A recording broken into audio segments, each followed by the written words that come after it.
2 Samuel chapter 12, verse 7. Then Nathan said to David, You are that man, the Lord, the God of Israel says, I anointed you king of Israel and saved you from the power of Saul. I gave you his house and his wives and the kingdom of the Israel and Judah. And if that had not been enough, I would have given you much, much more. Why then have you despised the word of the Lord and done these horrible deeds? For you have murdered Uriah and stolen his wife. From this time on, the sword will be a constant retreat to your family, because you have despised me by taking Uriah's wives to be your one. Because of what you have done, I, the Lord, will cause your own household to rebel against you. I will give your wives to another man, and he will go to bed with them in the public view. You did it secretly, but I will do this to you openly in the sight of all Israel. David confessed his guilt. Then David confessed to Nathan, I have sinned against the Lord. Nathan replied, Yes, but the Lord has given you, and you won't die for this sin. But you have given the enemy of the Lord great opportunity to despise and prosper me him, so your child will die. After Nathan returned to his home, the Lord had Bathsheba's baby, deathly ill. David begged God to spare the child. He went without food and lay all night on the bare ground.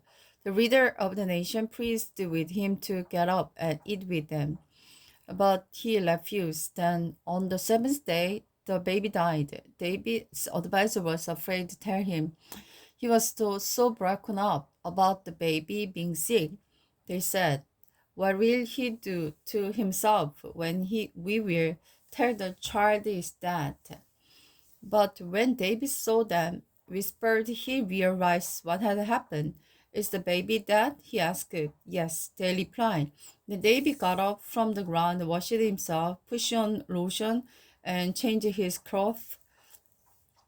Then he went to the tabernacle and worshipped the Lord. After that, he returned to the palace and ate. His advisors were amazed. We don't understand you, they told him.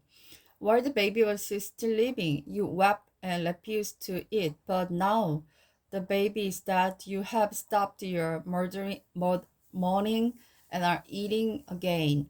David replied, I fasted and wept while the child was alive, for I said, Perhaps the Lord will be gracious to me and let the child live.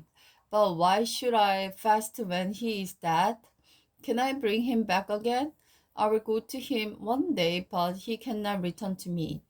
Then David comforted Bathsheba's wife and slept with her. She became pregnant and gave birth to a son, and they named him Solomon. The Lord loved the child, and the said was through Nathan, he prophet, that his name should be Jebediah, beloved of the Lord, because the Lord loved him. David captured Rabbah. Meanwhile, Joab and the Israelite army were successfully ending their siege of the Rabbah, the capital of the Ammon. Moab sent messengers to tell David, I have fought against Rabbah and captured its water supply. Now, being the rest of the army had finished the job, so you will get credit for the victory instead of me. So David led the rest of his army to Rabbah and captured it. David removed the crown from the king's head. It was placed on David's own head. The crown was made of the gold and set with gems. It weighed about 75 pounds. David took a vast amount of the plunder from the city. He also made the slave of the people of Rabbah, and forced them to labor with the saw, picks, and axes, is to work in a brick kiln. That is how he dealt with the people of all the Ammonite city. David and his army returned to Jerusalem. The rape of the Tamar.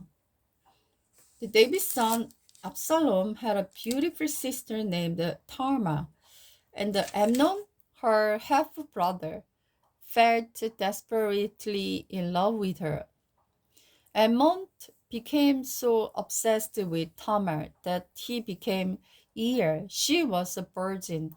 It seems impossible that he could ever fulfill his love for her.